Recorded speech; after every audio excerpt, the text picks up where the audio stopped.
Welcome to Faith Center Imus. Thank you for joining us in the service today. Now, let us listen to the ongoing message. Excited po ba tayo? Marami po tayong matututunan. Sabi mo nga sa katabi mo, marami kang matututunan ngayon. Okay, palagi naman. Pero we're just declaring that because today, as we have heard Pastor Mike, this is a celebration. We celebrate today. This is Resurrection Sunday. And of course, alam naman po natin na hindi po kada Resurrection Sunday nabubuhay ng muli ang ating Panginoon, no? And so, we celebrate today because we commemorate the fulfillment of God's plan and vision. Ano po yun? Ano po ba yung naging plano ng Panginoon? To save the world. To save the world. Okay? And na-fulfill po yun because Jesus Christ died for us. And because Jesus died for us, we were reconciled to God. Pinagbati tayo sa Panginoon sa pamamagitan po ng kamatayan ni Kristo. Okay? But you know what? Wala pong, sabi nga ni Pastor kanina, wala pong saysay ang kanyang kamatayan kung siya po ay nanatiling patay. Amen? Wala pong saysay yun. Ang ating hero, ang ating pong Savior, namatay, but after 3 days, He rose from the dead. Amen? Praise God. That makes our story beautiful, victorious. Okay? Victorious tayo. Okay? And that is why our faith is alive. Buhay na buhay. Bakit buhay po ang ating Panginoon? Amen? Hindi siya patay. Praise. Hindi siya nanatili sa grave. The grave cannot hold back our Lord. Yung pag-ibig niya, yung pag-ibig ng Panginoon ang siyang bumuhay sa ating Panginoon. The grave could not hold back our Lord Jesus Christ. Amen? But you know what? Let me tell you something. Kung may nagawa po yung death ng Panginoon, much more His resurrected life can do something for us. Basahin po natin sa Romans chapter 5. Romans chapter 5. And see here, Romans chapter 5, we're going to read verse 10. Yes, may nagawa po ang kamatayan ni Kristo para sa atin. We thank God for Him. Okay, but look at verse 10. This is saying something else. For if when we were enemies, we were reconciled to God, how? Through the death. Sa pamamagitan ng kanyang kamatayan, through the death of His Son, much more. Sabihin nga natin, much more. Ano yung sabihin ng much more? Mas higit pa. Much more, having been reconciled, we shall be saved by His life. Yung buhay niya ngayon, much more we are saved by that. Marami pong benepisyo na ang Panginoon natin ay buhay ngayon. Amen? There are a lot of benefits because our Lord lives and continues to live forevermore. Ano po yung mga bagay na yon? Isa na po sa aking babanggitin. It is Resurrection Sunday today, but it is today also resurrection of your dreams and your visions. Dahil buhay ang ating Panginoon, we can say hello to our beautiful life. We can welcome this beautiful life because our Lord lives. Alam niyo po, kung patay po ang ating Panginoon at nanatiling patay, ako na po magsasabi sa inyo, si Pastor po sasabihin sa inyo, goodbye to your dreams. Magpaalam na kayo sa inyong mga pangarap, sa inyong mga iniisip na gagawin, your future. Wala po tayong future if our Lord did not rise from the dead. But because Jesus Christ rose from the dead, you know what? You can say hello to the beautiful life. You can welcome the beautiful future that you have, all because Jesus Christ rose from the dead. Amen? Now, look at this. Much more will we be saved through His life. At marami pa hong ibang benepisyo na dahil buhay ang ating Panginoon, okay, ay napunta po sa atin. Look at Ephesians chapter 2 verse 6. Ephesians chapter 2 verse 6.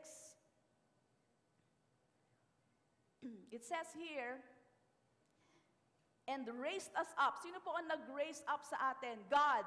Okay? This is one of the benefits that the resurrection did for us. God raised us up together. Okay? And made us sit together in the heavenly places in Christ Jesus. Because Jesus Christ resurrected from the dead, do you know that you were also resurrected? Okay? Niresurrect tayo ng Panginoon. And now, you and I are sitting in heavenly places. Ano po ibig sabihin nun? Wala naman ako sa langit Ang ibig sabihin po nun, ang position natin. Okay? Ang position natin, hindi sa ilalim ng paa ng Diyos. Hindi sa ilalim ng upuan. We are seated at the right hand of God. And what is the right hand of God? That is a place of power. Sabihin mo nga, power. That is a place of power. You and I have power available to us. Look at Ephesians. Ephesians chapter 1. Tingnan niyo po ang Ephesians. What is this power that is available to us? Ephesians chapter 1, verse 19. And we're going to read until verse 20. Ephesians 1, 19, 20. Sabi po dito, and what is the exceeding greatness of His power? Okay? Exceeding greatness, hindi lang basta great, kundi exceeding greatness of His power toward us. Okay? Para daw sa atin, toward us, to us, who believe. Okay? Sabihin nga natin, I believe. So that power is available to you because you believe. Okay? Now it says here, according to the working of His mighty power, which He worked in Christ when He raised Him from the dead and seated Him at His right hand in the heavenly places. So, ipaparaphrase ko na lang po. The same power that God used to raise Jesus from the dead, okay, is the same power that is available for you and for me. Yung po ang sinasabi ng verse na yon.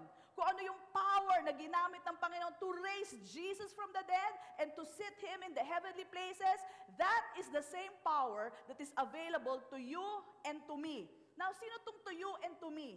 Dinescribe po. It is the power available to us. Sino tong us na to? To us who believe. Sabi mo nga, I believe. It is important that we believe. Okay?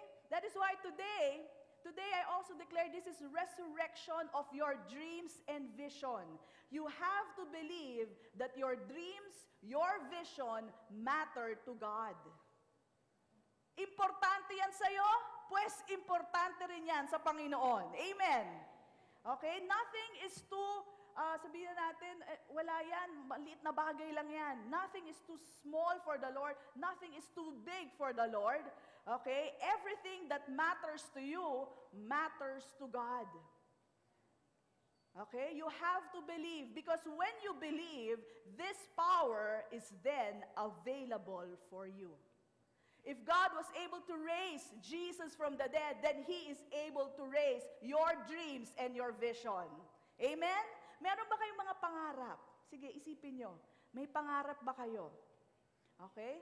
Alam niyo po, pinaka-nakakaawang tao ay yung taong walang pangarap. Okay? Hindi bali na, sabi nga ni Helen Keller, hindi bali na wala kang vision, visual sight. Okay? Pero mas kawawa ang tao na may mata naman, pero walang vision. Meaning to say, walang pangarap. Kailangan ng bawat isa sa atin ay mangarap. Amen? Sabi mo sa katabi mo, may pangarap ka ba? Okay? Now, yung word na dream is actually another word for hope. Hope. Now, why should we have a dream? Because Jesus is the hope of glory. Yung glory mo, si Jesus yon. Siya magbibigay ng katuparan sa iyong mga panaginip, sa iyong mga inaasam, sa iyong mga dinidesire. Siya yun. All you have to do is to believe. And all these dreams, all this expectation that you have shall come to pass. And I will teach you what to do. Pag matagal, pag hindi pa dumadating, anong gagawin natin? We will earn all these things. Okay? So let's continue. Jesus, through his death, has made this power available to us. So my question is, do you have a dream? Meron ba tayong pangarap? Alam niyo po, hindi po masama ang mangarap. Every good dream, I tell you, every good dream, if that is a good dream, mabuti ha, baka naman ang dream mo malaki nga, pero ang plano mo naman magnakaw sa malaking bangko, ibang usapan po yun. Hindi po yun ang ibig sabihin, mabuting pangarap. Every good dream comes from God. If it is good, kayo na po makakaalam niya kung mabuti ay yung pangarap. Kung mga agaw ka na may asawa na mga asawa, hindi po mabuti yun. Okay? Good dreams lang po pinag-uusapan natin. If you have a good dream, that good dream came from above. Okay? And sometimes, we have a dream na hindi mamatay-matay. Ha? Hindi mamatay-matay. Kaya lang, ginagawa natin, binubookshelf na natin. Meron kayong malaking aparador doon, sa matagal na panahon, inintay nyo na mangyari yung pangarap nyo. Kaya lang, tagal. Ginawa nyo, binookshelf nyo na lang, inagiw na, inalikabukan na, inamag na. Okay? Meron ng anay, pinabayaan nyo na. Okay? Today, I challenge you, get back those dreams, alikabukan nyo, punasan nyo, balutan nyo. If not, upgrade it, update it. Why? Because resurrection power is available to you today. Okay? As we declare the Word of God, you will know exactly how to bring back those dreams to life. At lagyan nyo ng laman, lagyan nyo ng substance itong mga panaginip na ito. Okay?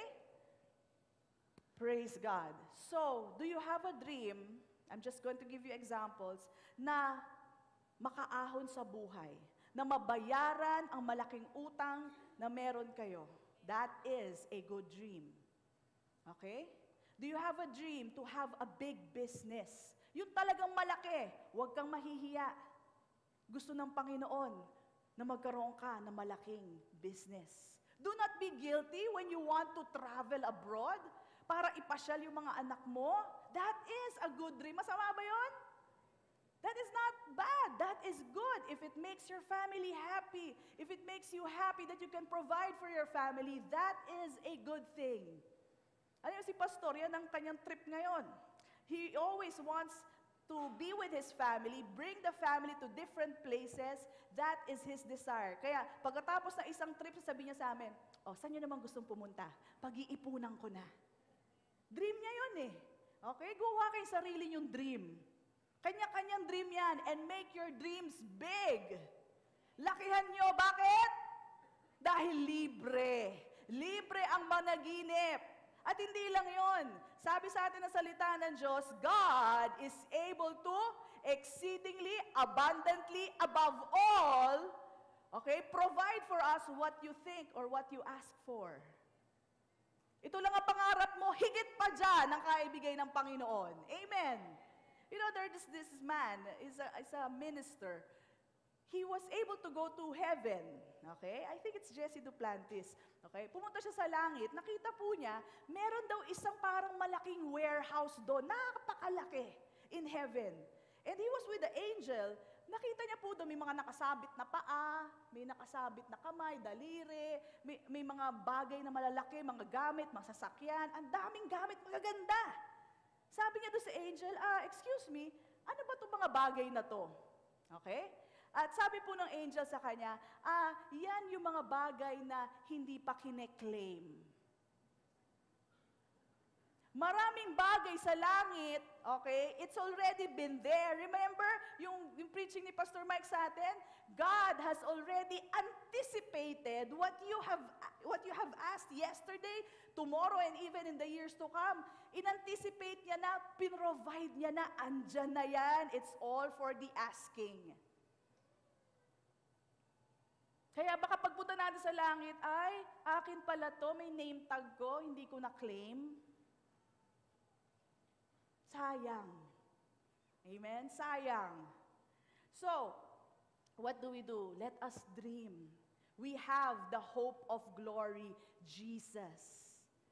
Amen? We have the hope of glory, which is Jesus Christ. So, alikabukan nyo, tanggalin nyo po yung mga alikabok doon sa bookshelf nyo of dreams. Okay? And start opening them again. Start reviving them again. Kasi may mga ibang tao, they have failed and failed. They have waited for their dreams to come to pass. Nang hina na, kinalimutan na, itinapo na sa dagat ng kalimot ang kanilang mga pangarap. Dive in nyo ngayon. Kunin nyo sa ilalim ng dagat. Buksan nyo ulit ang supot na pinagtaguan nyo na inyong panaginip. Dahil today, we will also see how the Lord can resurrect your dreams. Amen? God is good. Sabi mo nga sa katabi mo, God is good. Sabi mo sa katabi mo, God is faithful. Praise God. So He can do all these things. And it is available to them that believe. Kaya wala kang karapatan. May karapatan ka, sorry. May karapatan ka na huwag maniwala. Pero huwag ka nang huwag maniwala. Maniwala ka. Do not lose hope. Do not quit. Ano na lang mangyayari? Alam nyo, minsan madali tayo ma-disappoint. Pag may failure tayo sa business, ay tama na nga eh. Ilang beses na ako pumalpak dyan eh. Okay? Una, alamin nyo muna, yan ba pinagagawa ni Lord sa'yo? Kung nakakatiyak ka na yan ang pinagagawa ni Lord sa'yo, keep on going until mangyari nga sa buhay nyo. Okay? Ano na lang nangyari? Kung si Thomas Edison, after the 98th mistake niya, okay, of trying to invent the light bulb, tumigil na. Alam niyo ba, sa ika-100 niya na complete at na perfect ang light bulb invention niya? 99 times siya nagkamali sa 100. Doon pa lamang niya na i-perfect. Alam mo, ni-interview siya. Hindi ka ba na-disappoint na 99 times ka nagkamali? Alam niyo sabi niya? No. Kasi 99 times ko natutunan kung paano hindi gawin ng mali ang light bulb. If you learn from your mistakes, if you learn from your failures, that is not a bad thing. Now, I give you a better way. If you listen to the Holy Spirit, you will avoid the mistakes. Amen. May nakikinig pa ba? You will avoid the mistakes. Why? Because you listen to the Holy Spirit. Sasabihin niya sa'yo, eksakto kung anong gagawin mo. You have to listen to the Holy Spirit. So, dust up those dreams. Make sure you don't quit. You have to believe that your dreams matter to God. Okay? You and I matter to God. Eh ngayon, Pastora, question ko, paano naman kung medyo napapagod na ako? Alam niyo, may nagsabi talaga sa akin ito, Pastora, naniniwala naman ako eh. Kaya lang, pagod na ako. Pagod na ako sa paniniwala. That time, sabi ko lang sa kanya, huwag kang mapagod. Okay? Tuloy-tuloy lang. Now, what will you do? Because there are times when we are faced with a situation, may pangarap ka nga, kaya lang we are faced with a situation, pinanghihinaan ka. Anong gagawin mo? This is life. I mean, this happens. Tama po ba? O ako lang ba nanghihina pa minsan-minsan? Diba? Lahat tayo, minsan may dinadaanan tayong mga ganyan. When faced with these situations, what do you do? Okay, ganito lang po yan. Kapit lang kay Lord. Kapit lang. Baski isang kamay lang, kapit. Huwag kang bibitiw. Okay? Bakit? Kasi hindi mo naman strength ang magdadala sa'yo sa iyong pangarap. Kalakasan ng Panginoon ang magdadala sa'yo sa iyong pangarap. Amen? Sabi, I can do all things through Christ. Hindi yung sinabing, I can do all things through me. Through my strength. No? Hindi yun ang sinabi. Ang sinabi po, I can do all things through Christ which strengthens me. Okay? It is through Christ's strength. You know what? Dito po sa Pilipinas, bihira po makasakay ng MRT. In fact, sinadya po minsan ni Pastor, kawawa ka naman, hindi ka pa nakakasakay sa MRT, sasakay kita dito. So sumakay po kami ng MRT. But in other countries, I've been to a lot of MRTs. Yung po ang way namin to travel, talagang labas-pasok kami sa MRT. And bilib na bilib po ako sa system ng MRT. Ang galing pala nun, ano? It brings you to your destination without your help. Tama. Ang gagawin mo lang, you hop in, kumapit ka, mabilis yun, okay? You hop in, kumapit ka, at dadaling ka niya sa iyong destinasyon. It's the same thing with our faith. Okay? It's the same thing. Nanghihina ka ba? Okay? Alam niyo, bumabiyahe kami, nakakapagod din sa MR. Nakakapagod yung, kung nakarating na kayo sa Hong Kong, yung mga ladakaran yung dadaanan, bago kayo makarating sa MRT, nakakapagod. Okay? Nakakapagod.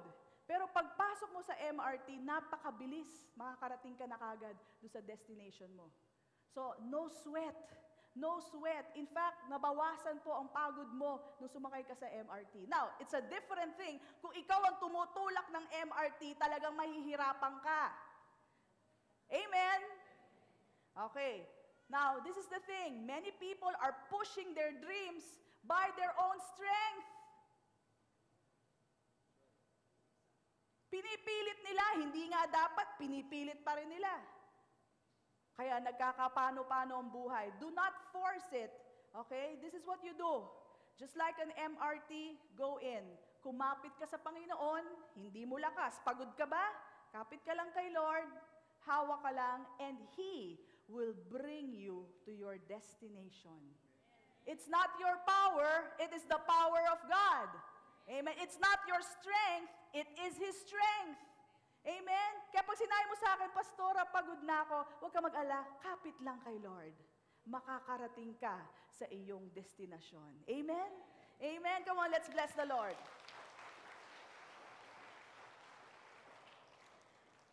So when we are at our weakest, of course, after itong message na to, sayang-masaya kayo, yes, I will declare my dream. Yes, I will speak to my dream. You will be doing that. But there are times, biglang, hindi mo na alam gagawin mo. There are times, pagdating mo sa bahay, babayaran. Ito ang babayaran natin. Biglang bagsak na naman. Okay? Don't you worry. Do not fret. Kapit lang kay Lord. Makakarating ka rin sa iyong destinasyon. Amen? That is what the Lord tells us. Hindi ka kailangan mag-alala. Maski sa iyong kahinaan, kasama kita. Amen? Maski sa iyong kahinaan. So, let me tell you, do not throw in the towel. Alam niyo yung towel? Pagka may boxing, pag yung coach tinapon na yung towel, tapos na ang laban. Okay? Huwag muna kayong bibigay. Huwag niyo muna itataas yung inyong flag, white flag. Pag may war, di ba, pag may gera, pag tinaas po yung white flag, tapos na ang gera. Bakit? Sumuko na. Huwag kayong susuko. Okay? Your dream matters to God. Your life of stagnancy can be restored by God. Your marriages na nagkawatak-watak na, yung marriage nyo, it can be restored wholly by our God. If you do not give up, okay, God will still be there always for you. Yung pong relationships nyo that are broken, God can make it whole. Ikaw ba'y matagal na naghahanap ng partner sa buhay mo? Okay? Let me tell you, it is the perfect will of God for you to have a partner in life. Amen! Perfect will yan ng Panginoon. Okay? Kaya huwag ka mawawala ng lakas loob. Yan ang pangarap ng Panginoon para sa iyo. God has a man or a woman for you. Yung iba, tama na nga. Ang tagal ko na, in and out ako of different relationship. Pero hanggang ngayon, wala pa rin. Do not throw in the towel. Do not raise the white flag. The Lord has someone for you. In fact, hinahanap ka niya na ngayon. Okay? Yee! Okay. That is true. God has someone for you. Magpakita ka. Okay? So don't stop believing. Ha? May magandang kanta dyan eh. Don't stop believing. But the first things first, okay? Ano ba una natin dapat gawin? Ito muna. Sa inyong mga pangarap, alamin mo muna kung yung pangarap na yan ay galing sa Panginoon. Okay? Every good desire naman po is from the Lord. Pero yan ba talaga ang gusto niyang pagawa sa'yo? Yan ba talaga yung business na yan? Okay? Tiyakin mo muna, yan ba talaga ang gusto ni Lord? Sometimes that's the most crucial point. Okay? Kami po ni Pastor, pagka papunta po kami sa office, papasok kami sa umaga, minsan nakikinig kami sa radyo eh. Kumakanta si Arnel Pineda, ang ganda ng boses. Sabi namin, kumakanta yung Open Arms. Sinasabayan namin ni Pastor. Binibirit din namin. Tapos mamaya magtitinginan kami. Hindi tayo tinawag sa kanta, no? Hindi tayo tinawag, no? Sabi ko, "Oo nga eh." Sabi ganyan. Tapos sabi ni Pastor, di bale, pasalamat na lang tayo at tinawag tayo sa pagtuturo. Amen? So, sometimes we desire some things na hindi naman para sa atin. Yung bang gaya-gaya lang. Gusto mo maging Arnel Pineda. Ha? So, sometimes nanggagaya lang tayo. Ako talaga, desire ko yan talaga na maging ganun kaganda boses ko. Pero alam niyo po, diniretso naman ako ni Lord. Walang pasikot-sikot. Sabi ko, Lord, kailan kaya ako ito po exact words ko, kailan kaya ako magkakaroon ng magandang boses? Yung mala Mariah Carey. Ayoko ng ordinary, gusto ko Mariah Carey. Okay, sabi ko, Lord, kailan? Alam mo, diretso lang. Sabi ni Lord, magturo ka. Okay, Lord. No problem. Talaga pong diretso yun, magturo ka.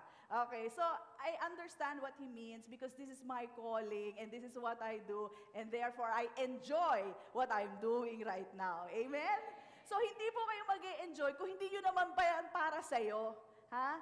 Ginagaya mo lang yung panaginip ng iba. Alamin mo muna, para sa akin ba to? And sometimes this is an undying dream na hindi mo matay-matay sa'yo. Okay? So, find out first, is that dream for you? And when you find out that that is your dream, i-enlarge nyo yan. Karirin nyo na. Pag nalaman mo yan ang iyo, karirin mo. Gawan mo na ng lahat ng creative ways for you to excel. Why? Because you will surely excel in that dream. Okay? Now, another thing that I have to share with you with regard to dream is this. Pag kayo po ay nagkaroon ng pangarap, huwag niyo po lalagyan ng deadline. Huwag niyo lalagyan ng due date. Lord, kailangan ko ng malaking halaga on November 8, 1995. Huwag po. Okay? Bakit po? Ito muna sabihin sa'yo. Bakit? Because God, our God, is not limited by time. Wala pong time sa langit. Okay? So, it would be a mistake for you to put God under time. Tama? So, do not put God under your table of calendar. Okay? Yung sa timeline nyo. Huwag nyo po siyang kahunin dyan. All you have to understand and know is God is faithful, and God is perfect. Okay? If God is faithful, then nakakatiyak ka, matatanggap mo. If God is perfect, then His timing is perfect than my timing. Amen. Pag naglagay po kayo ng date dyan, ng specified date, specified time, madidisappoint kayo. And hope deferred makes the heart sad. Huwag nyo na pong gawin yun sa sarili nyo. Don't make your heart sad. Okay? God is not fond of putting time. Let me prove to you. There was a time, just take down the reference, but we won't go there. In Matthew 24, verse 3, sulat nyo lang po, you can go there later. Tinanong po ang ating Panginoon regarding the end of the age. Tinanong siya, when will this be, the end of the age? Alam niyo po, hindi sinagot ni Jesus. Pansinin niyo po, hindi niya sinagot.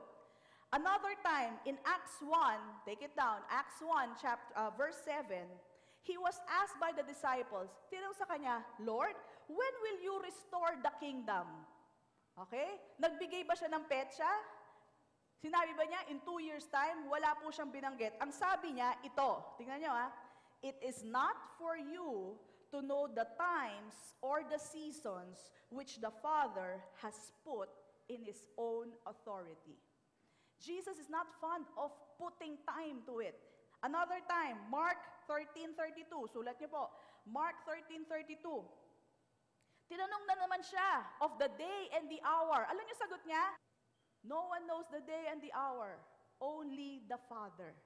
So, this is my tip for you. Do not put a timeline or a schedule for your dreams.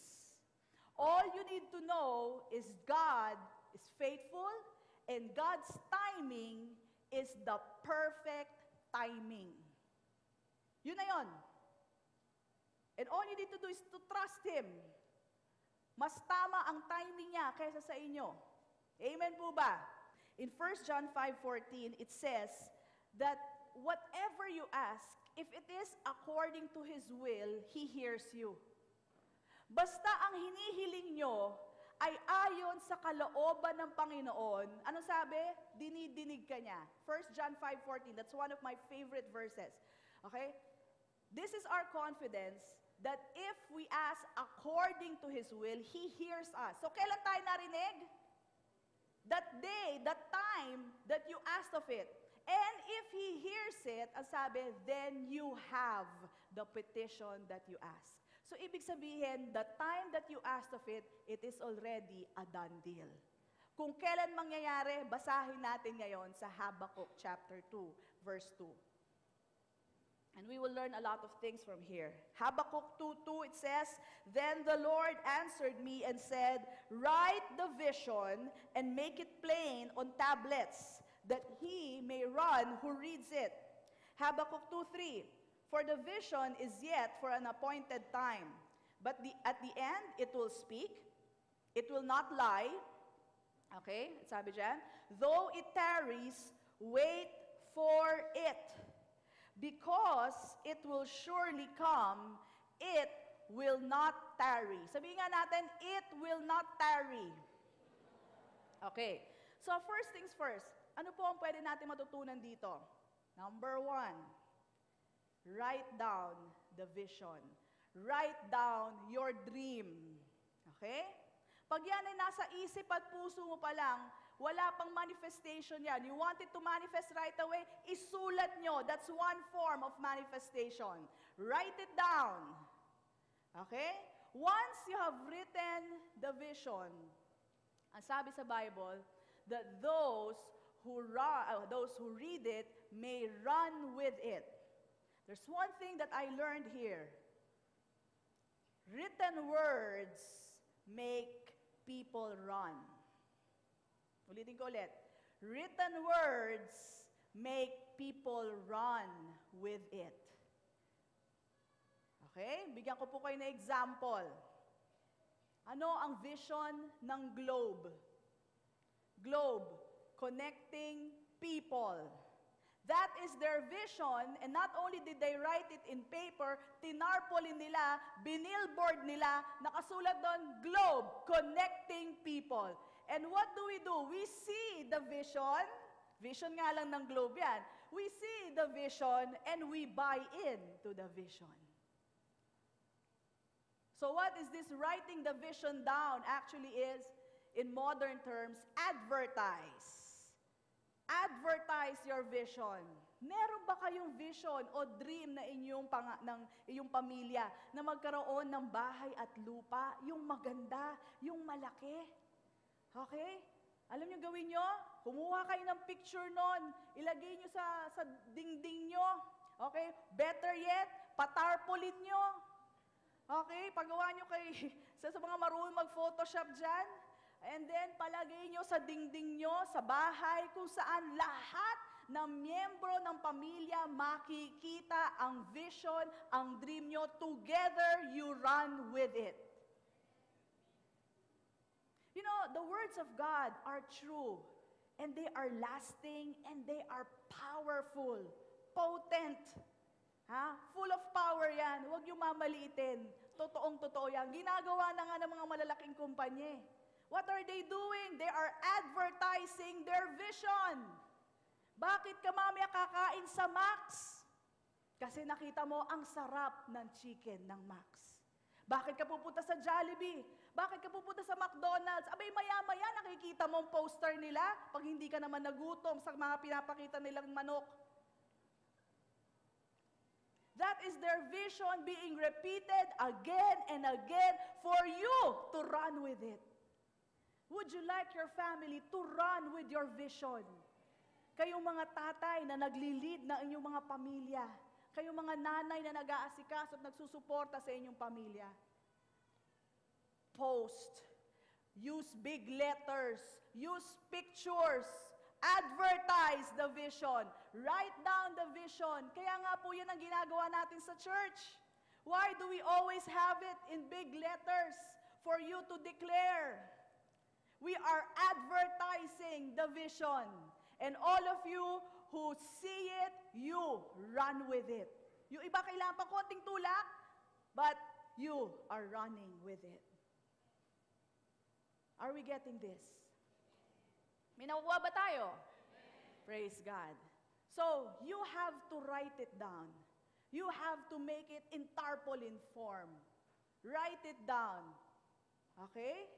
That is the first one that you have to do. Number two is you wait for the appointed time. Number two is the vision is for an appointed time. Okay? Not our time, but God's time. Ba't naman, Lord, Pastora, hindi naman ang time natin, time pa ni Lord? Kasi yung time niya is the perfect timing. Yung timing mo, mali. Yan ang totoo dyan. Yung timing mo, gusto mo lang yan, pero hindi yan ang perfect timing. The perfect timing is the one appointed by God. Not appointed by you, it is appointed by God.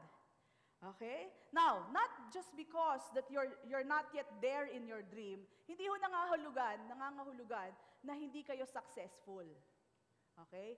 Because listen to me, the journey itself is a walk of success. As long as you are journeying, as long as you are going there, okay?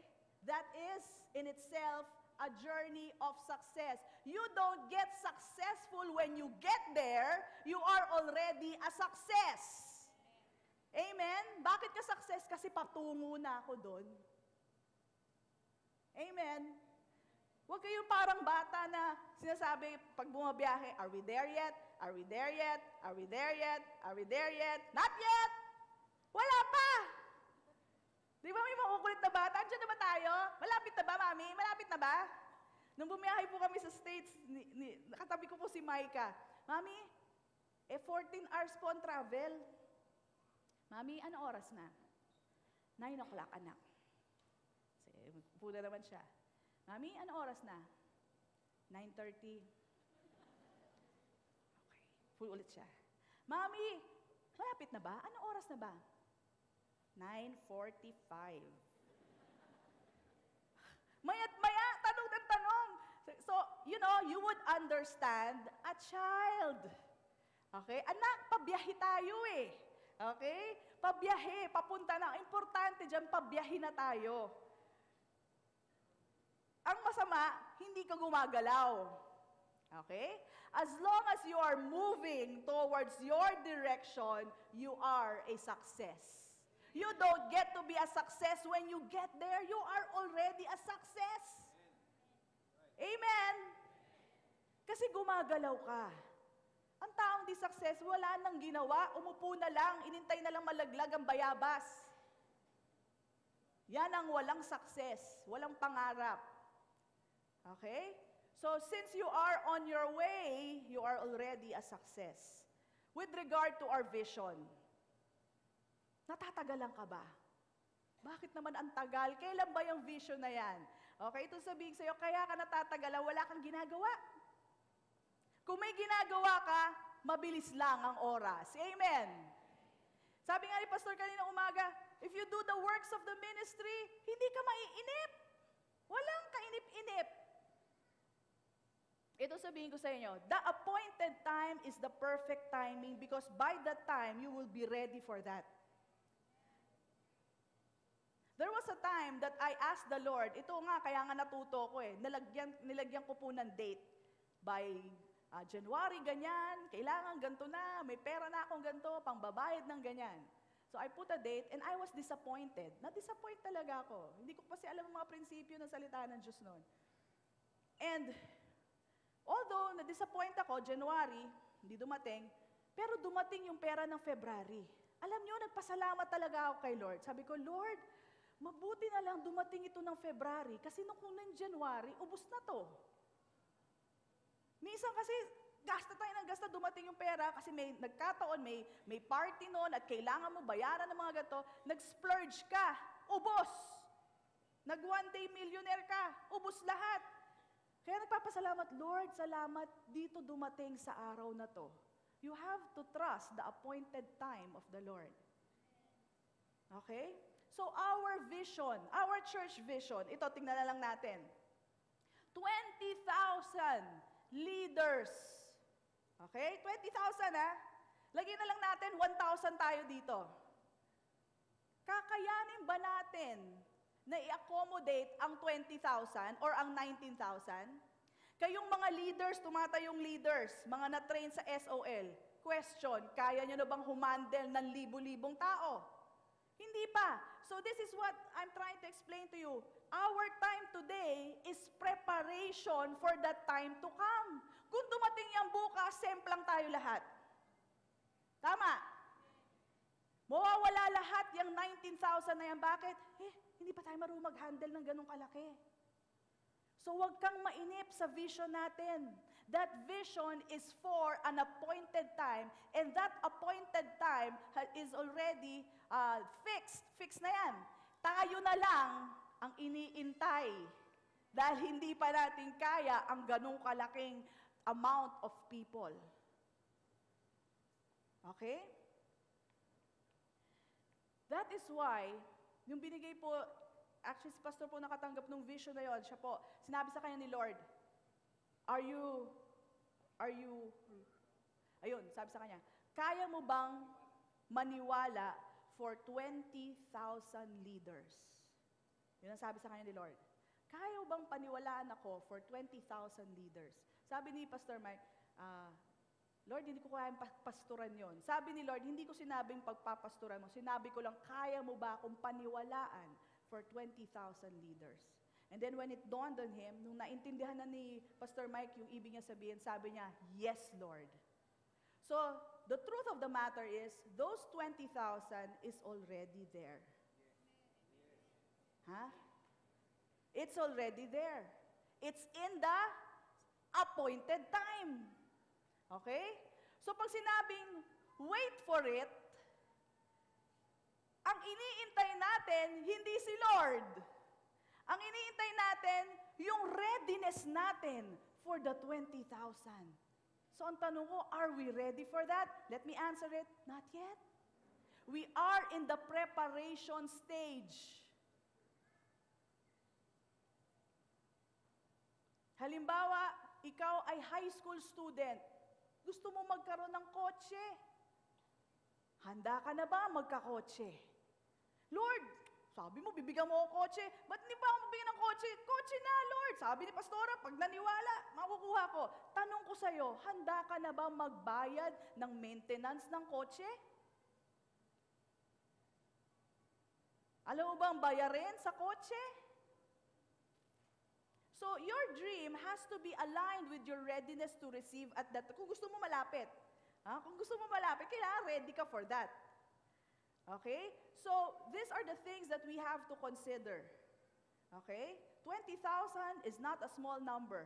You know, I've been reading some books about pastors. Nagbabasa pa ako ng mga pastors. And they have a congregation of 20,000 or more. Pag binasa ko, alam mo sabi nila, it took us 30 years, 20 years, and we worked on it. Hindi ho nangyari sa kanila yon overnight. Hindi ho nangyari in 2 years' time, in 6 years' time. Hindi po, 30 years. Sabi ko, Lord, napakabuti nyo. We are in good company. Okay? So we have to see it that way. Ang Panginoon may appointed time na. Ang iniintay na lang kayo, hindi siya. As far as your dreams that you ask for, it's a done deal. Nag-iintay na yan. Remember the warehouse, andyan na yan. Okay? The question is, are you ready for that? Ang isa bang 5 years old, bibigyan mo ng 1,000. Bibigyan mo ba ng 1,000 ang 5 years old? Pag nahawakan niya 1,000 na yan, baka gawing eroplano. Ha? Baka gawing pambato ng mga tutubi. Yung 1,000 na yan, baka ibili niya na 1,000 halagang Mentos. Sayang. Hindi handa. The Lord is wise. He doesn't want you to be deceived by riches. Pwede kang madaya niyan eh. Now, this is what happens. Some people push it. Okay? They push it. Lord, gusto ko talaga sa abroad eh. Okay? So, maski alam nila, hindi sinasabi ni Lord na pumunta ka doon, ide-diretso pa rin nila, and then they find out it's not as ideal as they dreamed it to be. Huwag niyong ipilit ang hindi ibinibigay sa atin ng Panginoon. The Father knows best. Amen? Amen. Come on, let's bless the Lord.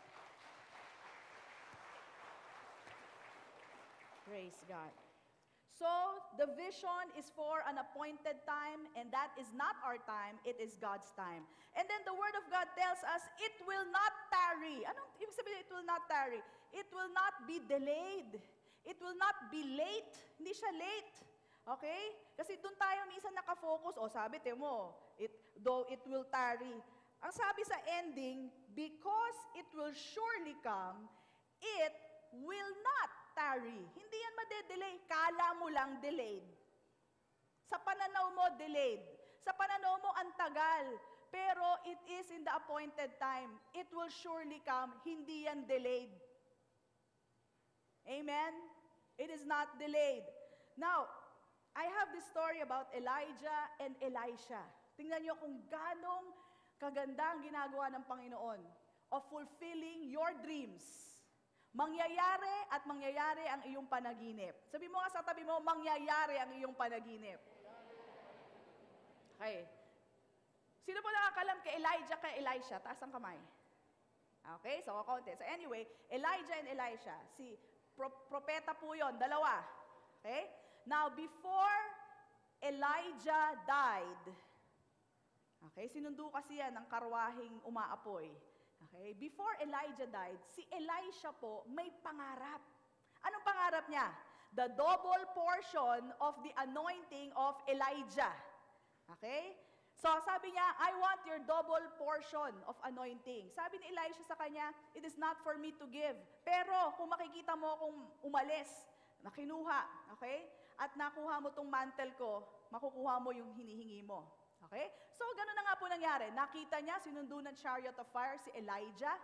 Okay? So, si Elisha nakuha po yung mantle ni Elijah. Okay? Now, ang significant miracle ni Elijah ay 7. Sabihin natin 7. Ang gusto po ni Elisha ay double anointing, double portion. Okay? In his lifetime, 13 lang ang naging significant miracle ni Elisha. It seems na hindi natupad ang kanyang pangarap na double portion.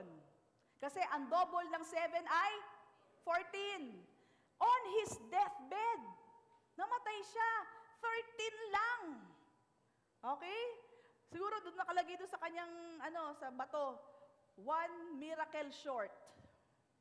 Okay? 1 miracle short. He wanted 14, but on his deathbed, namatay po siya, 13 lang. Para namang hindi nagawa ng Panginoon ang kanyang miracle, ang kanyang dream. Okay? Kala siguro ng mga relatives ni Elisha, na hindi natupad ang pangarap ni Elisha.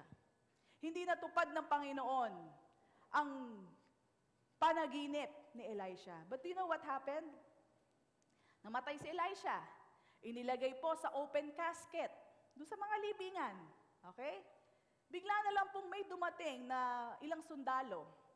May hawak-hawak na patay, galing sa gera. Okay? Ano po nangyari? Sa pagmamadali nila, basta itinapon nila yung patay. Alam niyo nangyari? Pagtama nung katawan nung patay, sa patay na katawan ni Elisha, biglang tumayo, nabuhay, naglakad. That was miracle number 14. 14! Okay? In God's appointed time, ang dream mo mangyayari. Amen. Huwag niyong lilimitahan kagandahan sa alam nyo lang. For all you know, it has already happened.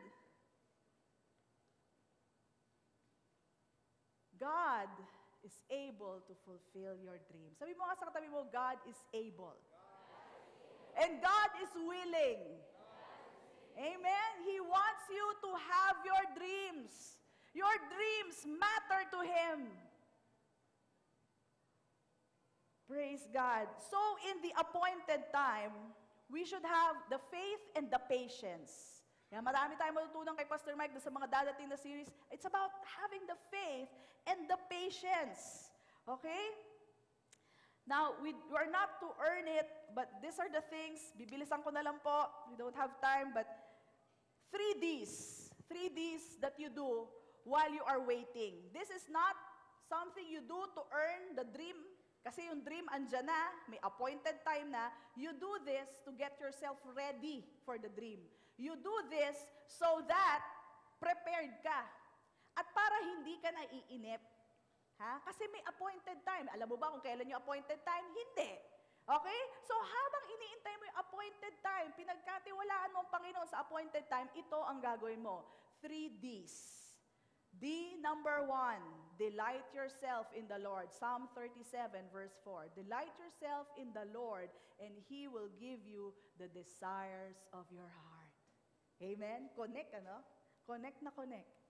He will give you the desires of, while you are waiting, while you are, getting yourself ready for that appointed time, kasi andyan na yon. Delight yourself in the Lord. Delight in what He tells you to do. Okay? Dito na lang sa church natin. Delight in what the Lord is doing in our church. May vision tayo pagkalaki-laki. Ha? Are we delighting in that? Ha? Ginagawa ba natin yung ating bahagi? You know, the best way to spoil a dream is for you to do nothing.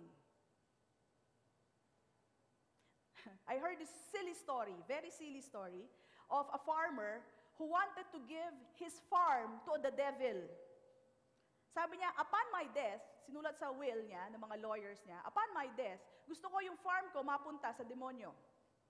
Ano mang klase? It's a silly story, okay? So anyway, namatay nga yung farmer. Guess saan napunta? Hindi. Basta, namatay po yung farmer. And the will was read. Okay? And sabi ng mga lawyers, paano ba natin gagawin to? Na ibibigay natin yung farm niya sa demonyo. So, after much deliberation, the judge came in and the judge said, this is what we're going to do. Okay? Hayaan nyo yung farm na mabulok. Huwag yung gagalawin, do not tend it, do not keep it, do not touch it. Hayaan mo mag-grow ang weeds, magkatalahib dyan, kung may peste, hayaan nyo. And that is how we will give the farm to the devil. Okay? So, it is a silly story, but we learn something from it. If you want your dream to spoil, do not do anything about it. That is why the second D is do work. Yan ang unang-unang sinabi ng Panginoon kay Adam, tend and keep. Ha? Maganda tong lugar na to, Adam, pero tend and keep. Do work. Okay? Is the Lord interested in our work? Basahin nyo ang Revelations. Okay? Yes, we have been saved by grace, not by our works, but we are saved by grace through faith, okay? To do good works. To do good works. Okay? So, ang Panginoon po, interesado sa ating works. If you would go to Revelation, let's go there, we have a few minutes. Revelation, makikita nyo po, Revelation 2 and 3 speaks to the churches and it talks about their works. Lagi po to, mapapansin nyo, Revelations 2:2, sabi po dito, I know your works. Punta kayo sa Revelations 2:9, I know your works. Lahat po ng churches, 7 churches po to, kausap niya. Sinabi niya, I know your works. So what does this tell us? Tinitignan ng Panginoon ang works mo. Okay? Sabi mo sa katabi mo, tinitignan ng Panginoon ang works mo. Okay? And baka sabihin mo, hindi, sa church yan, sa pangkalahatan. at the end of all the messages, tingnan niyo po, Revelations 2:7. He, kausap kayo personally, individually, hindi pangkalahatan. He who has an ear, let him hear what the Spirit says to the churches. So lahat ng sasabihin ko sa churches, pakinggan mo. Ikaw mismo. Ikaw na nag-iisang kausap ko. You get it? It's talking to you and to me. Okay? He who has an ear, hear what the Spirit says to the churches. Now, I would like to emphasize on the works of the Laodicean church. Sabi dito, in Revelations 3:15, I know your works, that you are neither cold nor hot. I could wish you were cold or hot. Sabi niya, sana cold and hot ka. But since you are lukewarm, so then because you are lukewarm, neither cold nor hot, I will vomit you out. I will vomit you out. Now, alam niyo, sa matagal na panahon, akala ko po, ang ibig sabihin nun, pag cold ka, nanlalamig ka kay Lord. Pag hot na hot ka kay Lord. Akala ko yun na ibig sabihin. But sabi niya, I wish you were cold. So, ibig sabihin, Lord, ang ibig mo sabihin, wish mo na nanlalamig ako sa'yo? So, ibig sabihin, mali ang interpretation. Hindi po yun ang ibig sabihin. Ang ibig sabihin po na, I wish you were cold or hot, okay, I asked the Lord and He said, it's about being useful. Useful. Ang cold po, pag malamig na tubig, it's refreshing, right? It's very refreshing. Ang mainit na tubig, pwede mong panluto, pwedeng pang-heal ng katawan, pag masakit ang katawan, nalagay ng mainit na tubig, and refreshment din po, pang-kape. Okay? So, it is about being useful. So, ang hindi katanggap-tanggap sa Panginoon is lukewarmness. What is lukewarmness? It is being useless. Not working, not doing anything. Can you just imagine, He is the head of the body, tapos may bahagi ng katawan na hindi gumagalaw, paralyzed, not moving. Anong sabi ng Panginoon? It's a strong saying, but He did say that, I will vomit you out. Ano ibig sabihin nun? Hindi katanggap-tanggap sa Panginoon na wala kang ginagawa. Ulitin ko, hindi katanggap-tanggap sa Panginoon na wala kang ginagawa. Pastora, nakaupo naman ako eh. The Lord has work to do and He does the work through the body. The vision was given to us. We are responsible for this vision, for this dream. If you do not do anything about it, okay, walang mangyayari, yung iba nahihirapan dahil hindi mo ginagawa ang iyong bahagi. Judge for yourself. Katanggap-tanggap ba yun? Amen. So sabi ni Lord, bakit niya sinasabi to? This is at the Revelations, sa book ng Revelation. Sabi niya, those that I love, mahal tayo ng Panginoon. Amen. Mahal kayo ni Pastor, mahal kayo ni Pastora. Amen. Those that I love, I rebuke and I chasten. Therefore, be zealous and repent. Yun ang sinasabi niya, may oras pa. May oras pa para gumawa. Amen. May oras pa para gumawa. Is the Lord looking at your work? Yes, He is. Because excited siya na bigyan ng reward ang inyong mga works, ang inyong mga gawa. He wants to see you do something. And this is one thing that I have to clear out. Yung fivefold ministry, insert ko lang, I will still teach on this. The fivefold ministry, the prophet, the apostle, tama ba ako? The evangelist, the pastor, and the teacher, main job description is to equip you, to train you. Hindi namin trabaho ang works of ministry. The training is given to you, but it is the saints who will do the work of ministry. You are the ones going to build the body of Christ, the church of God. Kaya nakalbo ang mga pastor. Kaya nakuba, na burnt out ang mga pastor, sa matagal na panahon, sila ang gumagawa ng dapat ginagawa ng mga tao. Amen. Kawawa naman si pastor na kalbo. Kaya ang pastor namin, hindi kalbo. Kasi gumagawa ang ating mga leaders. Amen.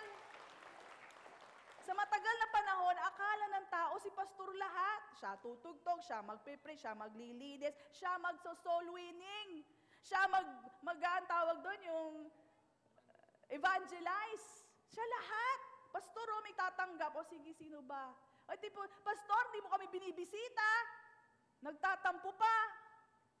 Hindi namin trabaho yun eh.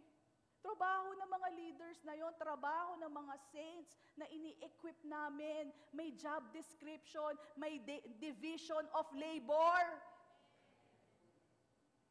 Kaya pala nakalbo si pastor. Wawa naman. Kasi sa matagal na panahon, pinahirapan. But kasi nga, hindi rin niya alam. Kala niya siya lahat gagawa noon. Hindi! Sa palagay nyo, paano mas magiging effective? Yung ginagawa ni pastor, gagawin niya lahat yung trabaho nyo, o kayong gagawa ng lahat, tapos si pastor, i-equip lang kayo. Di ba? Mas maraming gumagawa, mas mabilis magagawa ang trabaho. For so long a time, it has all been the pastor doing the work. When it has been always, ang linaw naman sa Ephesians. But praise be to God, we have a lot of leaders here raised up, praise God, doing the works of ministry and building this church. Amen. Come on, let's bless the Lord. Praise God for Faith Center Imus. Okay? So that's the second D. The first D, delight yourself in the Lord para hindi ka naiinip. Okay? Kung anong gusto niya pagawa, gawin mo lang. Hindi ka maiinip, promise. Okay? Pangalawa, do work. Pag may ginagawa ka, hindi ka maiinip. Okay? Pangatlo, declare. Naniniwala ka, andyan na ang iyong panaginip. Lagyan mo na lang ng laman. Do you know, and this is my belief, do you know that every time we declare our vision, para lang naman, para bagang kada declare natin, nagtatayo tayo ng isang dingding. With our declaration. Nagtatayo tayo ng isang pillar. Nagtatayo tayo ng mga sahig. Okay? Nilalatag natin yung mga tiles. Every time we declare it. Okay? And no sweat, one day soon, we will see the church building. Amen? That's how you do it. You believe it, you receive it, you declare it. Bakit mo i-declare? Naniniwala ako eh. Yan ang punong-puno ang puso ko niyan eh. Nag-uumapaw ako. From the abundance of the heart, the mouth speaks. Kaya yung mga hindi nagsasalita, hindi kayo naniniwala, no? Because out of the abundance of your heart, the mouth will speak. So you have to declare it. Do you believe na ikaw ay maigi na? Then declare, I am healed. My body is functioning well. My liver is functioning well. My heart is pumping well. Every part of my body is functioning in the way that God has made it function. Put some flesh into it. Last verse, Ezekiel. Ezekiel 37. Look at this. You are a man, and yet death and life is in the power of the tongue. You can prophesy. Ezekiel 37. Tingnan niyo po ito, napakaganda. And this is my last. Ezekiel 37. And we're going to read verse 1. Sabi po dito, the hand of the Lord came upon me and brought me out in the spirit of the Lord and set me down in the midst of the valley, and it was full of bones. Ang ibang panaginip, para na lang mga buto na walang laman. Kung wala pang laman, tingnan nyo mangyayari. Then he caused me to pass by them all around, and behold, there were very many in the open valley, and indeed they were very dry. And he said, Son of man, can these bones live? So I answered, O Lord God, you know. Again he said to me, prophesy to these bones, and say to them, O dry bones, hear the word of the Lord. Thus says the Lord God, to these bones, surely I will cause breath to enter into you, and you shall live. I will put sinews o laman, muscle, okay, on you, and bring flesh upon you, cover you with skin, and put breath in you, and you shall live. Then you shall know that I am the Lord. So I prophesied. Sabihin nga natin, prophesy. So I prophesied as I was commanded, and as I prophesied, there was a noise, and suddenly a rattling, and the bones came together, bone to bone. Indeed, as I looked, the sinews and the flesh came upon them, and the skin covered them over, but there was no breath in them. Also, he said to me, prophesy. So pinasasalita ulit siya, magsalita ka. Prophesy to the breath, prophesy, Son of Man, and say to the breath, thus says the Lord God, come from the four winds, O breath, and breathe on this slain, and they may live. So I prophesied. So sinunod niya ang Panginoon. He declared. So I prophesied as He commanded me, and breath came into them. Okay? Nabuhay yung mga patay. Breath came in them, and they lived, and they stood upon their feet, an exceedingly great army. Then he said to me, Son of man, these bones are the whole house of Israel. They indeed say, our bones are dry, our hope is lost, wala nang pag-asa, and we ourselves are cut off. Therefore, prophesy. Okay, declare, prophesy, and say to them, thus says the Lord God, behold, O my people, I will open your graves and cause you to come up from your graves. Ni-resurrect po ng Panginoon itong mga tao na to, and bring you into the land of Israel. Then you shall know that I am the Lord God. When I have opened your graves, O my people, and brought you up from your graves, I will put my spirit in you, and you shall live, and I will place you in your own land. Then you shall know that I, the Lord, have spoken it and have performed it, says the Lord. So this is the last thing that you have to do. You have to prophesy. Naniniwala kayo na tunay na mangyari na ang iyong panaginip, magsalita ka. Kausapin mo yung picture ng bahay. Makinakita kang bahay na gusto mo, sabihin mo, bahay, may titulo ka na, at nasa pangalan ko na. May gusto akong bahay, ang gusto kong bahay, 6 ang kwarto, 3 sa second floor, 3 sa third floor. Gusto ko ng bahay na may 2 garahe. Speak. Put sinews, put flesh into your dreams. If you believe, you will speak. Amen? Put sinews into it. Declare what you want your dream to be. Partner in life. Andiyan ka na. Hanapin mo ko. Narito ako. Take me home. I believe, I receive, I have a partner in life. That's the way to do it. Why? Because you believe andyan na siya, hindi ka lang niya nahahanap. Amen? Ilalabas mo na ulit yung trahe de boda mo. Pero kung medyo out of fashion na, bumili ka na lang ng bago. Okay? Speak to the job that you've always wanted. Job, ibaba mo na yung sign na yan, you have found the perfect person for that position. Ako na ang vice president or the president. I can be that because I have dreamed it, and as I declare it, it shall come to pass. Amen? And that is how we begin to see the dreams and fulfill the dreams by the resurrection power that is available to them that believe. Amen? Praise God. Come on, let's bless the Lord. Thank you for watching the video. We hope you have learned principles from the Word of God that will change your life forever. Our messages are available in DVD and audio formats. You may contact us at the following phone numbers: 046-471-3516 and 046-515-7459.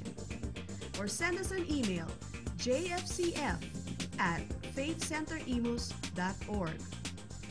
If you want to sow to assist us in proclaiming the gospel, you may deposit to Jesus Faith Christian Fellowship, BPI Savings Account Number 1283-139235, Nueno Branch, Imus, Cavite.